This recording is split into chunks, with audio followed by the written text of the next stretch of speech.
Welcome back, everyone, to the T.R.O.N podcast, The Randomness of Nothing. This is your host, Rashad Woods. Today, I have a very special guest today, author, entrepreneur, small business owner, as well as counselor, and assist people through large varieties of life because life happens. From our neighbor to the north, Sabrina Trobak. How are you? Hi, it's nice to be here. Thanks for having me. I really appreciate you. You know, you have such an interesting career path trajectory.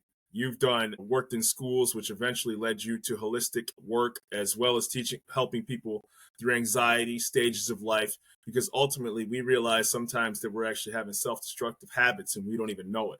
And you've noticed that and worked on that throughout your career as well as an author. So please tell me about your background. Sure. So I was a teacher for 20 years. I worked in all three school divisions. So in Canada, we have elementary, junior high, and high school. I worked in everything from kindergarten prep all the way up to grade 11 sciences. I was mostly, though, a learning assistant teacher working in smaller groups with kids that were struggling academically, math, English, reading, behavior, organization, different kinds of things. And one of the things that was very, very prevalent throughout was they all struggled with confidence. They're struggling with reading or math or behavior. They don't fit the norm of what's out there.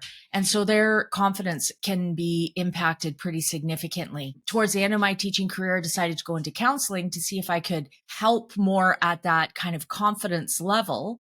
And started working with kids in the counseling perspective. And then I went to a workshop on suicide that was looking at suicide through that perspective of that core belief, not good enough, not important, not valued. Right. At the end of the 3-day workshop, I just thought, this is what I need to do. So I talked to Tony Martins, the presenter, and we went back and forth for about a year, but he agreed to teach me his model of therapy, at which point I quit my teaching and started my own private practice in my own counseling agency. That was back in 2010.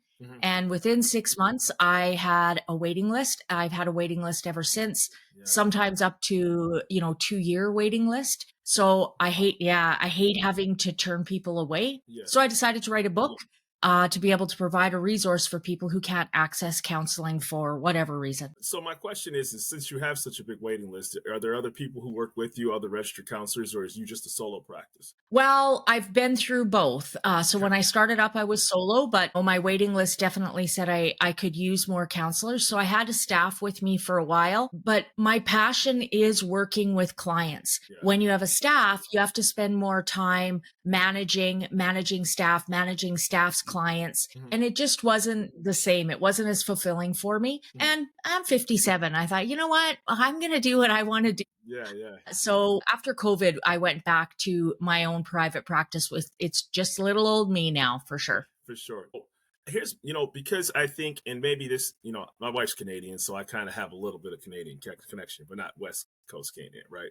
So do you find that just in general that it's been more acceptable when it comes to people actually seeking counseling for things as opposed to, I'm 42 and it was the old adage of put a Band-Aid on it, right? So do you find that as the years have passed that, hey, I didn't do this when I was younger because for whatever reasons I internalized this versus now like, boy, this is a lot of pent up years, maybe even decades, that I'm very glad that I can finally go because it was a little bit, quote unquote, shame to have to seek outside services? Yeah, I think there's been a bit of an interesting shift that has happened even just since I've been in practice in 2010. When I came into counseling, women were pretty okay to come to counseling. And now it's almost like something that you can count, that you can say, well, I have a counselor. It's almost a form of pride for women.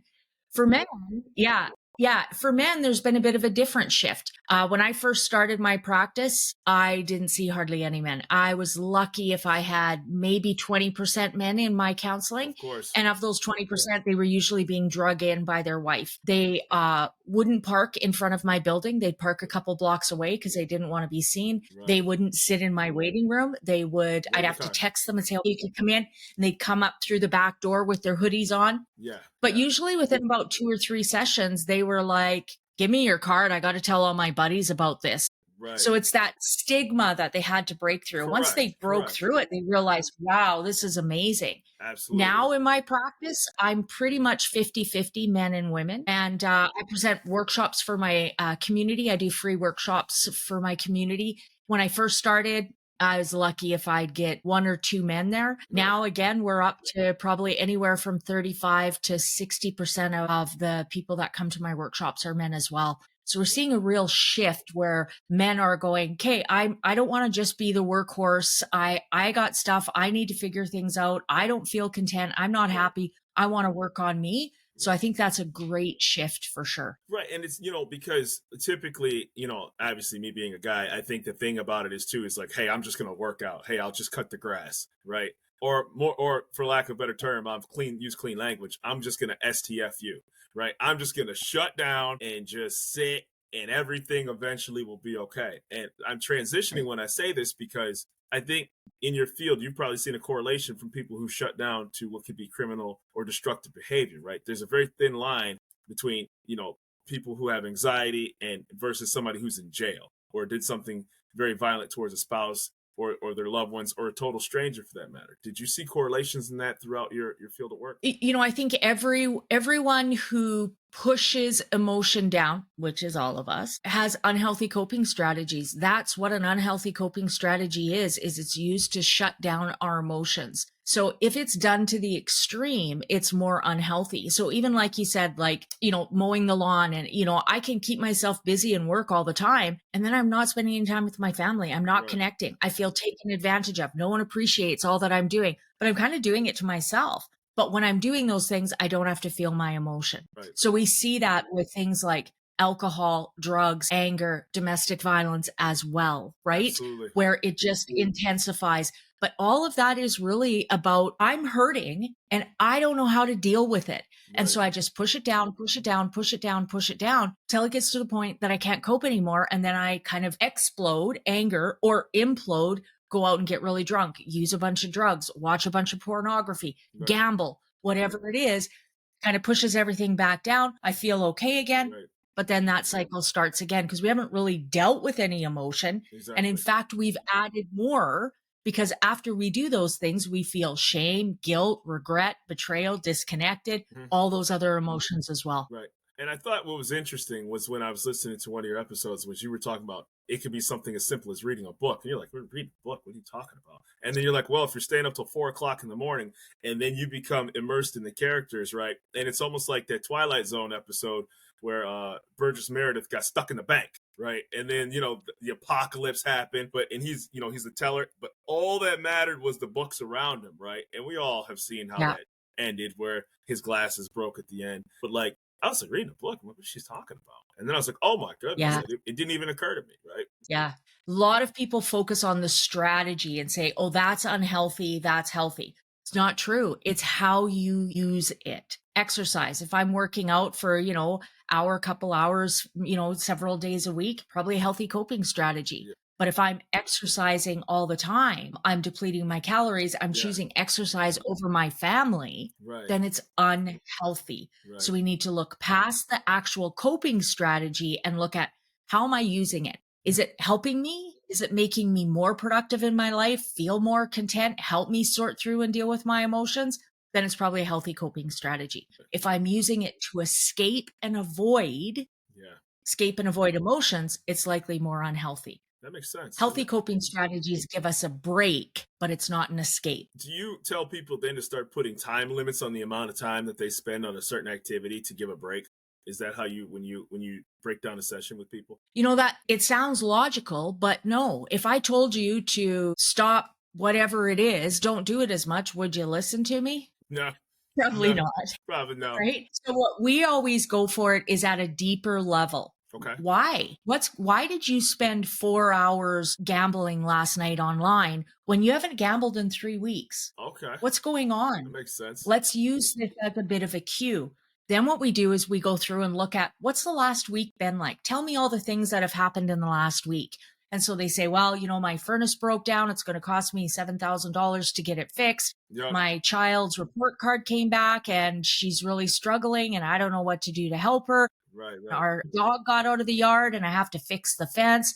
My wife's pissed off at me because she told me to fix the fence 6 weeks ago and I didn't do it. Right. All these things. So we say, okay, those are a lot of events, but that's not what's creating your stress or your need to go and gamble. Right. It's the emotions connect to it. Got So it. then we go back and look at each event. What emotions did that create? So the furnace, we go through, I give them a list of emotions. They write all the emotions they feel about the furnace, about their daughter, about the dog getting out, about their wife. Then we go back again and say, which core belief is being triggered? Not good enough, not important, not valued. They go through that process again. After they go through that, they've sorted through those emotions. They feel a lot better. That emotion has been suppressed.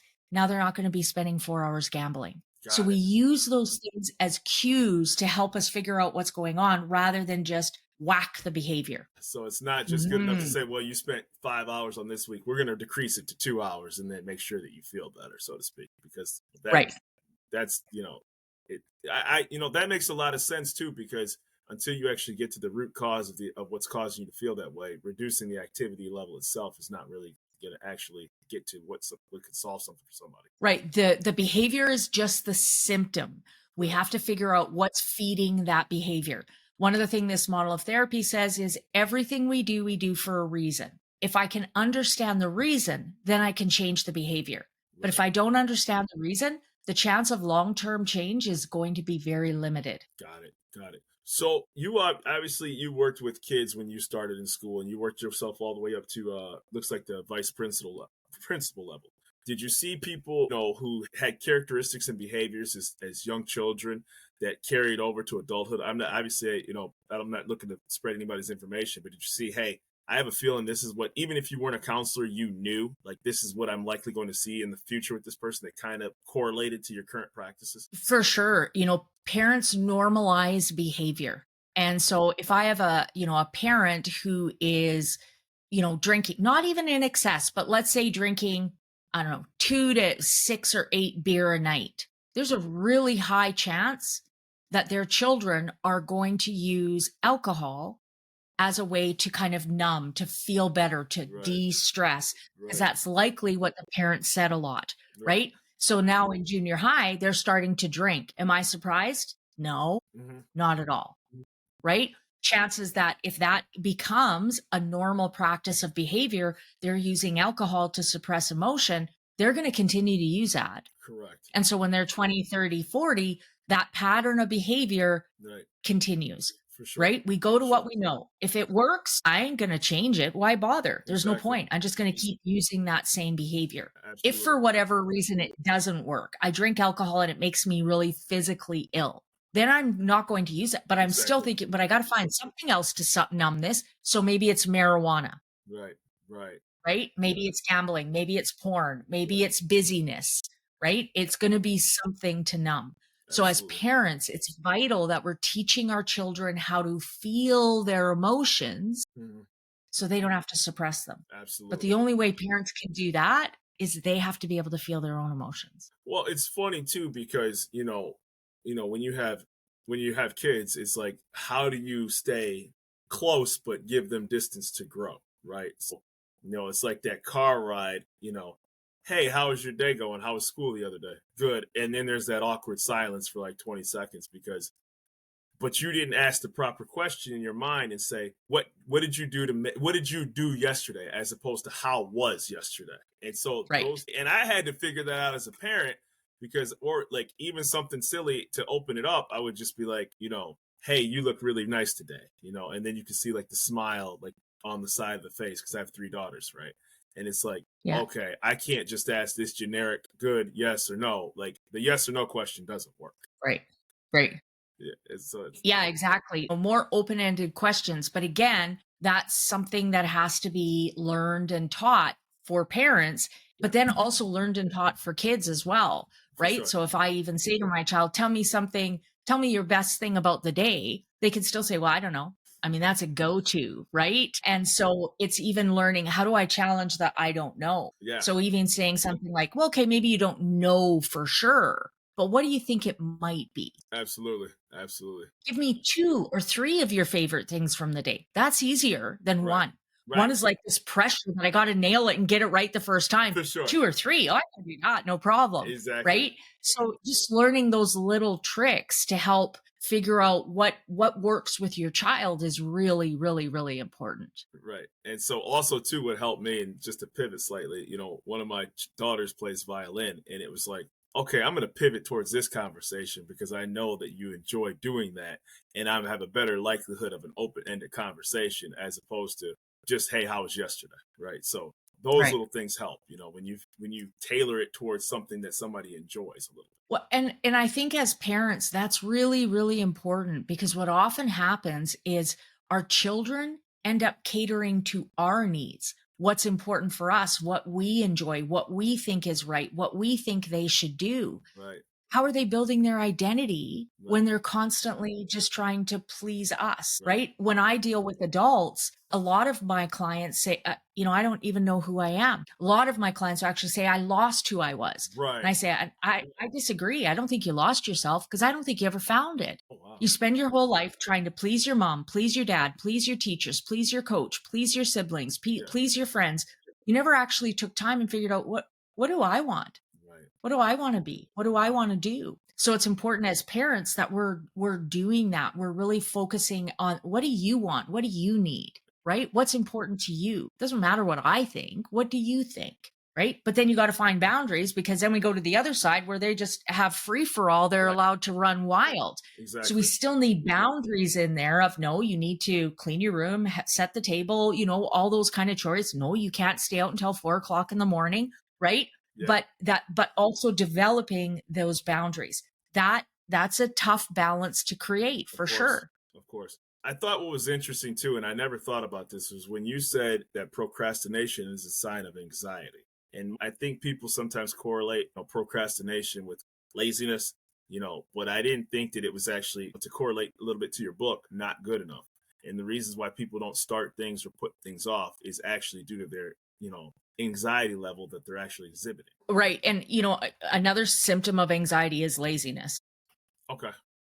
They both work the same way, right? Anxiety is lack of confidence, not believing in myself that I can handle something. Right. So what's the chances I'm going to procrastinate and put it off? Unquestionably. Really, really, right? It's really, really, really high, for sure. Right. And again, that's where we need to look past the behavior and understand what's going on. So, if you're procrastinating, why am I procrastinating? Well, it's really big. It's really overwhelming. I don't even know where to start. Or, I can hold it over my head and continue to go, oh, I haven't done that yet. Haven't done that yet. Haven't done that yet.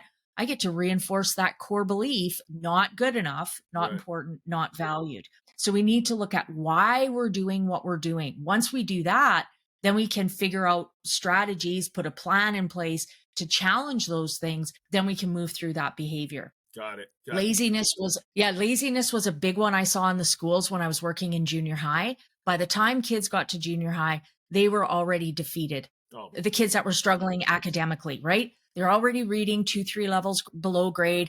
They struggle with their written output, often are very smart. They know the information, they just can't get it out. So now they have a choice. They can be lazy and say, I don't care, and fail the test, or they can work hard and try, but still have that fear of failing the test. Mm-hmm. They would rather be labeled lazy than stupid. Right. So as a learning assistant teacher, exactly. So as a learning assistant teacher, my goal was to help them see you can study and you can actually not only pass this test, but do really well. You're very smart. You just have trouble getting it out. So we're going to have a scribe who's going to write your answers for you. You don't have to read the questions. You don't have to write the answers down. You just get to talk through the test. Nice. They do that 1, 2, 3 times. Now all of a sudden they're getting 90%. Guess what? They're not lazy anymore. Right. So it was never about lazy. It was what they were doing to cope with the fact that they felt defeated and they didn't know how to do the work and get their information out. Tests in school are not done so that we can get knowledge. Tests are to test my ability to get the knowledge out. Correct. For a lot of kids who have attention deficit, learning disabilities, tests aren't a real true indication of what's really going on and how much they really know. Well, that's the thing, right? So like I've always said, particularly as I've gone with my kids, and talked to them, whether they did great, good, bad, indifferent, I'm not saying indifferent, excuse me, good or bad. Did you try your best, and how did the information get discerned with what you were handling? The 90% sometimes, I think, or above, especially a kid who's a high achiever, when they don't get that, is devastating, right? But it's Right. not a barometer of how smart you are. There's people that have dropped out of high school that have become infinitely successful in life at other things. For sure. And I think it's very important to sit back and say that, like you said, all that test did was say, were you able to handle this nugget of information and transpose it to the answers that were in front of you? But this is not a barometer of how smart you are as a human being. Right. For sure. For sure. And so, unfortunately, due to school and class sizes, they sometimes can't personalize the learning for each individual kid, which is why your services are available and out there. Right, for sure. And it's challenging for sure if you don't fit in that kind of typical framework of what what a student is supposed to look like. It can be more challenging for sure. Oh, for sure. So really briefly, let's talk about your book, please, because I thought Not Good Enough. As soon as I see, even when you see the cover of that, it's all of a sudden like, my goodness, it's out there for everybody to kind of feel that way. So how did the book come about, and the content of it all, please? So the model of therapy that I practice, that was created by Tony Martins, who did that workshop, it's the foundation of it. So it's what I do every day, all day long with my clients, is help them better understand their core belief, not good enough, but also not important, not valued, and how that core belief has developed throughout your life, and then what we need to do to challenge and change that core belief to being more good enough. Mm-hmm. And so in the book, it helps the reader sort through that. So it is a hands-on book. So you basically read a small part, and then you apply the activity to your own personal experiences. So it really helps you get a better understanding of how your core belief has developed over the years, why it's where it's at, and then it looks at strategies and different things you can do to help you manage that. It talks about anxiety. Anxiety and core belief go hand in hand. Yes. Anxiety is lack of confidence, not believing in yourself you can handle things. If your core belief is not good enough, you're going to have more anxiety. So as you challenge and change that core belief, the anxiety becomes less. As you challenge the anxiety, the core belief good enough becomes stronger. Got it. Connects anxiety to anger. Anger is a coping strategy we use to suppress other emotions. Anxiety is one of them as well. So it helps you gain a better understanding of anger. What does your anger look like? Mm-hmm. And then what can you do to help you challenge those? Looks at emotions, teaches you how to figure out how to feel emotions. Emotions are a physiological response to the thoughts we're having. Right. That's it. Right. And so most of us though don't realize, like, what does sad feel like in your body? Most people go, what? I don't know. Tears. Yeah. And so it runs through where you actually stop and think about, what does it feel like in my body to feel these different emotions? Right. Once you become more aware of what it feels like in your body, then you can start to feel those emotions as well. And then it gives you a variety of different strategies you can use to challenge anger, anxiety, get better at feeling emotions, and challenging that core belief, not good enough, not important, not valued. Well, I have to ask this question. Do you have like people who are in athletics at all that reach out to you? Because, oftentimes you see like a sport, right, where the person clearly couldn't cope with what they were doing athletically. And I only ask because while you're talking, I'm a huge boxing and mixed martial arts fan, right? And you can see when the fighter gets, for lack of a better term, very upset, and you're like, either they got hit below an area that wasn't legal or things weren't going their way, and then there's a meltdown that just goes downhill. So do you find people, particularly have you ever had any athletics people in sports who said, I need to cope mentally with better tasks when the emotions of an athletics competition is getting really high? For sure. So I'm in northern British Columbia. Yes. So we have a lot of hockey here. And so I do work with a lot of hockey players, male and female. Yeah. And often what kind of happens if we have an athlete who's kind of specializing in one area, their identity kind of gets stuck in that. I'm a hockey player, so I need to be the best I can as a hockey player. If I have a bad game, then I'm across the board. So I'm using my hockey as a way to cover up that core belief, not good enough, not important, not valued. Right. So as soon as there's a little hole in there, everything can kind of implode. Right. So again, we're often going back and really looking at, okay, we get hockey. but let's really look at life in general. Hockey's sure. just one aspect of who you are, right? Yes. And so I've dealt with very, very successful businessmen and women who struggle with that core belief, not good enough. To look at them, everyone would say, oh, they must be so happy, so wonderful. They've got all the bells, all the whistles, all the things, but it's never enough. They're always trying for more, for more, for more, for more. Why? Because they believe they're not good enough. Right. Once they feel good enough, they can be more comfortable and content with what they have. Right. I've worked with models, right? Crazy. Look perfect. Yes. They often really struggle with that core belief because they feel the only part of their identity is their outer appearance. Right. And they have no other value. And so, right. Exactly. Yeah.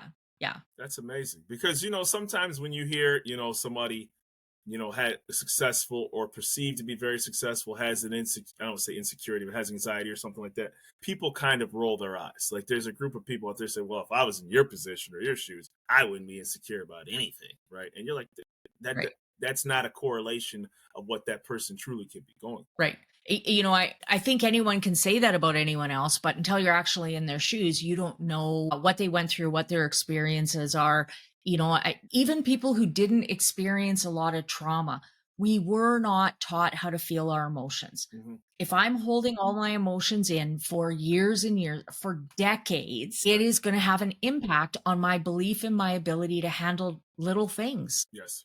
If I'm full up with emotion and something small happens, like the E on my fuel gauge comes up on my vehicle, and it can all of a sudden it's this big, huge, massive deal. Yep. And so even the most successful people often have never been taught how to feel their emotions and sort through their emotions. So that core belief is going to be there to some degree. It can vary in degrees for sure, but it's often is a fuel, right? If I make $1 million, then I'll be good enough. Okay, well now if I make $5 million, then I'll be good enough, right? And it just keeps going and going because it's never about that goal. As long as you're looking out here, you're never going to find it. Absolutely. You got to look in here. Right. Yeah. Right. And that's, and I think that's one of the reasons that appealed so much to me when we got a chance to do this episode, right? Because I think a lot of times success and happiness is a very visual thing. Even when you go on Instagram and you see people, oh, I'm living my best life, right? Like social media pressures. It's like, listen, man, you gotta find a way to make sure that there's something internal that's happening with you and find your trigger points and things like that. I'm sure there's a lot more that we could go deeper into that, but I've certainly been educated a lot more just listening to you and the approach that you take. Good. Where can people find you? So I always ask everybody this, like, you don't need me, you're very successful. Where can people find Sabrina Trobak and her authorship and her work? Right. So my book is available on Amazon, but I also have a website, trobakholistic.org. On my website, there's a page for finding my book. It also has links to all of my social media. I am on LinkedIn, YouTube, Instagram, and TikTok and Facebook. I also have a blog on my page. And so the blog offers a variety of different topics, mental health kind of topics. Again, people with anxiety often struggle more with reading. So they're short. They're 2 to 4 minutes long.